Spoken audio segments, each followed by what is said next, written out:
Olá, eu sou o Roger, esse é o Versus do Roger. Hoje a gente vai falar sobre como o bolsonarismo levou eu a escrever um livro de terror. Vamos lá, então, se você gosta de literatura, gosta de escrever, gosta de ler, gosta de entender mais sobre os movimentos literários, sobre crítica literária, considera se inscrever no canal, dar like no vídeo, aquela coisa toda que você já conhece. Vamos pro vídeo, então, sobre como o bolsonarismo fez eu escrever um livro de terror. Então, o ano era 2018, a gente estava passando pela eleição, né? E aí existiu todo um movimento ao redor da eleição de 2018 que eu acho que não foi só eu que senti, né? Mas que foram muitas pessoas que sentiram, foi começar a descobrir que a família tinha algumas coisas escondidas ali, né? Então, era coisa de primo que apoiava fã de torturador, era coisa de tio que achava que pessoas mereciam morrer só por causa do lado político dela, era coisa de pai, mãe que justificavam a tortura, enfim, foi aquele show de horrores que muita gente passou.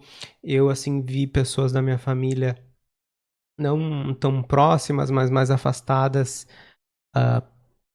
que hoje a gente entende, né, da dissonância cognitiva e tal, depois a gente começou a estudar o efeito Dunning-Kruger também, enfim, mas hoje a gente entende que eram pessoas que, tipo, a família já estava carcomida ali pelas questões individuais de cada um, tipo, um pai que viu os filhos brigando, um, uma mãe que não conseguia dar conta de fazer o filho e a filha não se desenveredar por caminhos aí que não eram o que ela achava bom. Enfim, são famílias que já têm questões, né? E daí que se pegaram nessa coisa do bolsonarismo, se pegaram, não, foram cooptados, né? Isso que era, eu acho que era o mais louco pra mim.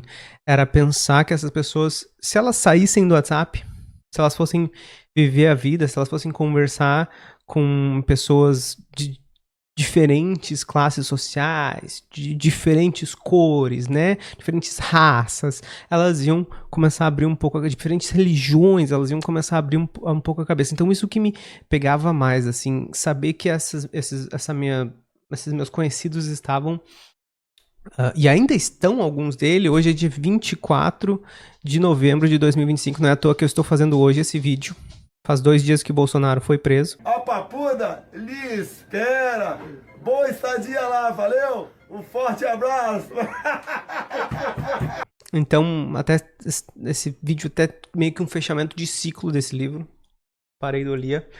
Então, é esse sentimento de impotência frente a tentar mostrar para essas pessoas o absurdo que elas estavam apoiando e ver que qualquer coisa que você falava batia na, na, nas frases que eles usam como proteção, tipo uma seita mesmo, né? Nas frases prontas que eles usam pra se blindar. Ah, mas e o PT?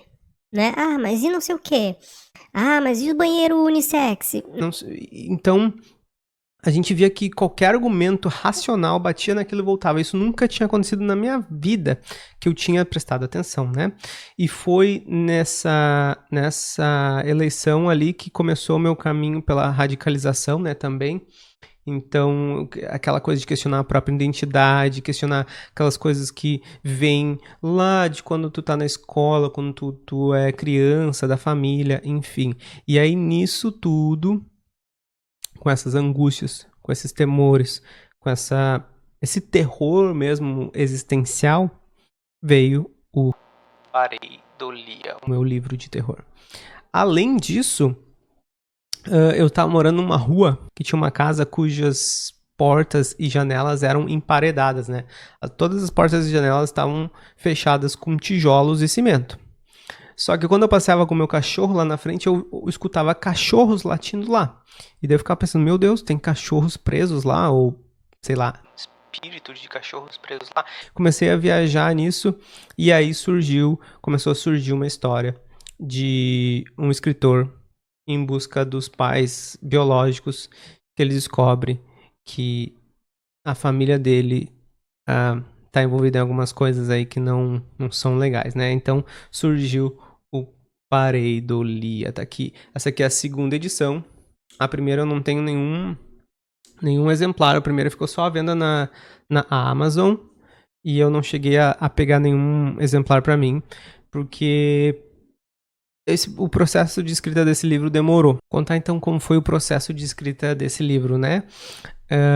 Eu tinha lá em 2018 com esses meus pensamentos, com essa minha angústia, com essa minha frustração com o que estava acontecendo, e principalmente depois do resultado da eleição, eu tinha esse embriãozinho de ideia. Então, um escritor que estava numa crise de identidade, em busca dos seus pais biológicos, tinha essa casa na rua que ele morava, que era uma incógnita meio mal assombrada, assim, e essa busca pelos pais verdadeiros levaria ele a descobrir algumas podridões, como a gente estava descobrindo umas podridões da nossa família, das nossas famílias na eleição, e o personagem ia fazer isso também. Eu vou ler aqui a sinopse do livro, é bem curtinha, tá?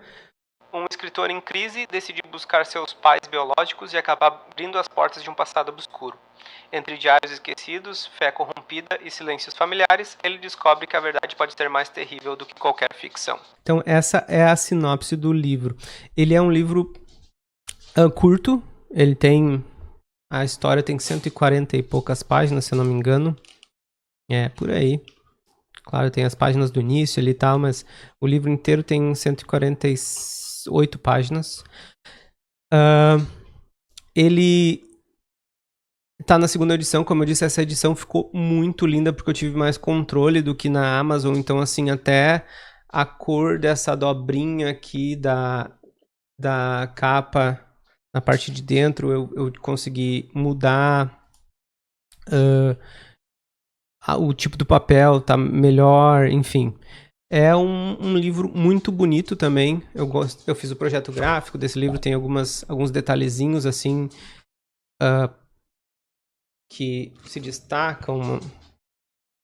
Enfim, muito legal.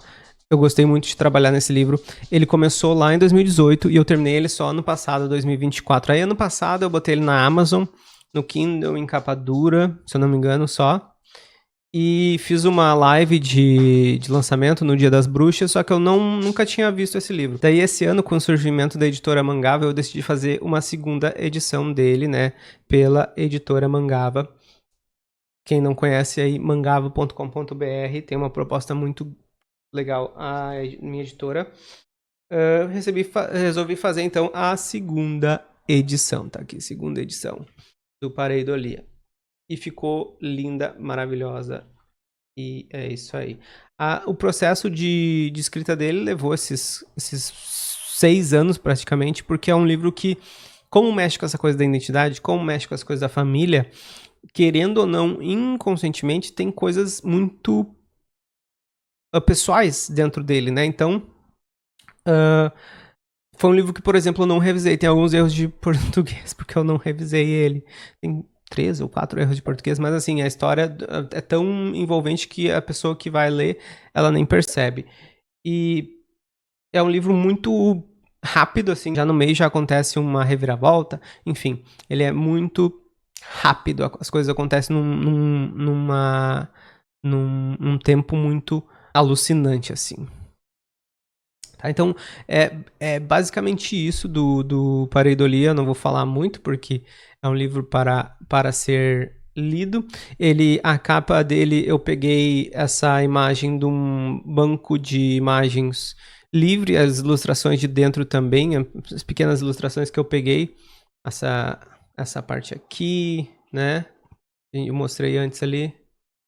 Essa parte aqui, eu peguei de um banco de imagens com direitos autorais livres, essa caveira aqui também, depois tem um reloginho aqui também, enfim, tudo feito por mim, meio que para mim também. É um livro que eu gostei muito de fazer, e é isso, se você é escritor, isso é uma dica, né? Trabalhe em projetos que você goste, Mas devo admitir que no final do livro eu dei uma acelerada nele, porque a cena final, a parte final ali mais tensa, eu não consegui escrever, pra vocês terem ideia do quanto mexe a escrita. E um dia eu quero falar aqui nesse canal sobre crítica literária a partir da psicanálise, né?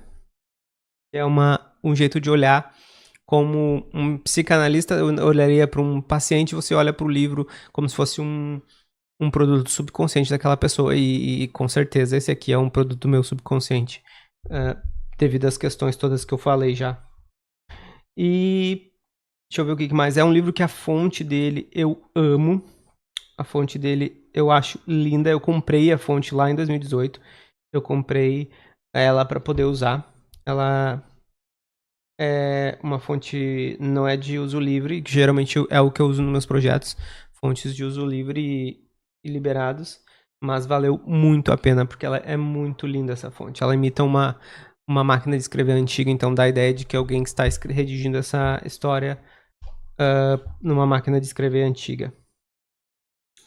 E é isso aí. Se você tem alguma pergunta, alguma indagação sobre esse livro, deixa aí nos comentários. Eu vou deixar o link aqui para comprar ele também. Então, se você gosta de terror, vale a pena conferir, principalmente terror nacional, né? Nós temos um ecossistema muito rico de terror aqui no Brasil. Se você não conhece, o Pareidolia é um para começar a conhecer, tá bom?